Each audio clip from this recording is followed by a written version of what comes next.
Wow. I mean, for whatever reason, we actually demonstrate on the northeast corner. There's a series of pictures and photos, and we're actually going to be releasing a video to walk people around the northeast corner so that they can look at that, because it seems like a very simple place to start. If you want to look for a ramp, why don't you just find the hill and say, the northeast corner had one, the southwest corner had one. To me, that seems simple.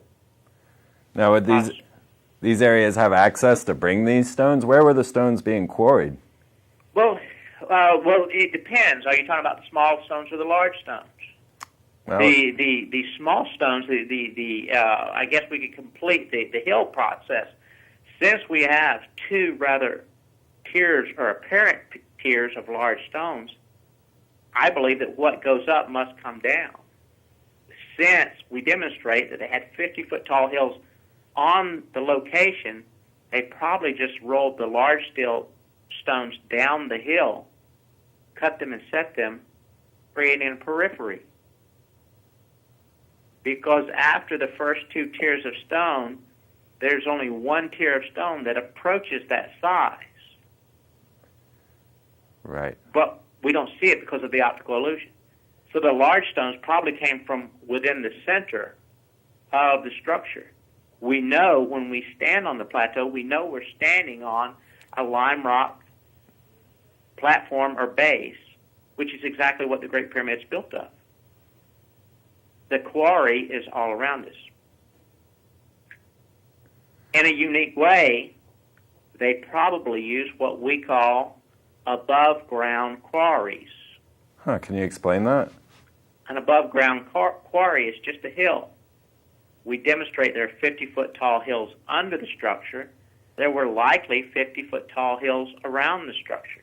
Once you remove them, you just have more plateau. Right. And no evidence that they were ever there. Right. But as we look further into it, there's four sides to the Great Pyramid. All four sides are concave, so some people say 8 sides. But generally, it's a 4-sided structure. Yes. When we look at it, and you can look at our aerial image from the top down. Do you have that image? Yes. It'll be coming up. 3 of the 4 sides we found were unapproachable with material. Oh, yeah. Because what we looked at was not only is this the largest rock pile in the world, possibly the largest construction project ever attempted for many, many years, it's the largest cargo mobilization project. Because they had to move the rock from somewhere. Right. And when you look at the photo, if you have it up on the screen... Yeah, it's up now. The dark side, which was to the high right, that's the northern side of the pyramid. In that photo, you can see that it falls off. The terrain is quite steep just to the upper right from there. Right. Which is actually probably unapproachable with material. It's the base of the pyramid, from there to the level plain below it, is about 115 to 120 feet. So you would have to lift them vertically and then lift them again. Probably not a good approach path. No. To the upper left, that would be the west side, and there are impediments there and terrain making it not so suitable to come from that direction. The lower left is the south side, which is sand all the way to Libya. So we looked at it and said, well, hold it. The east side, which is the lower right side, is the most accessible or easiest approach path to bring the cargo in, if we looked at the stone as if it was cargo.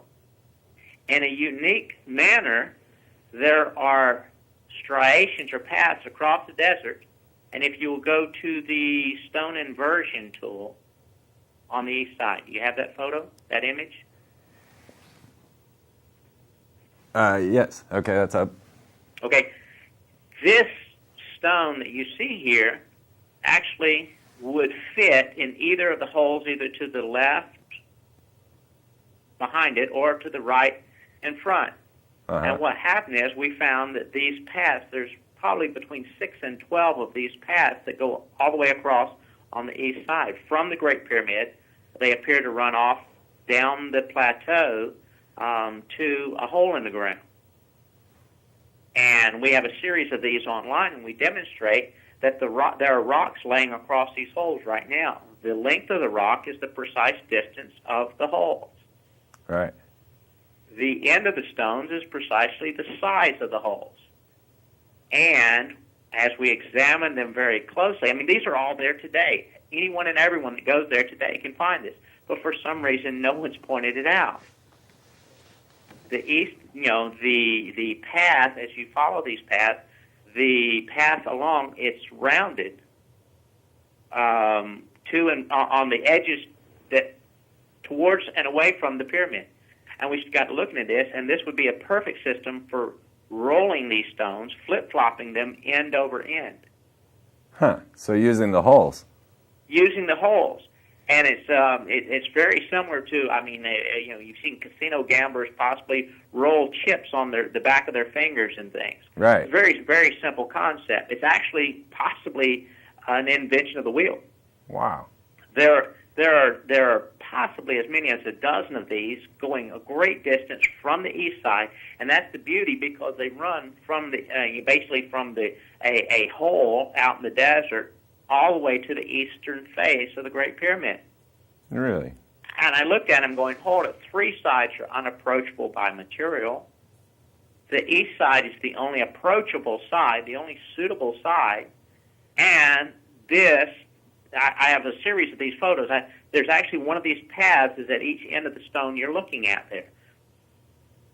I mean, they run parallel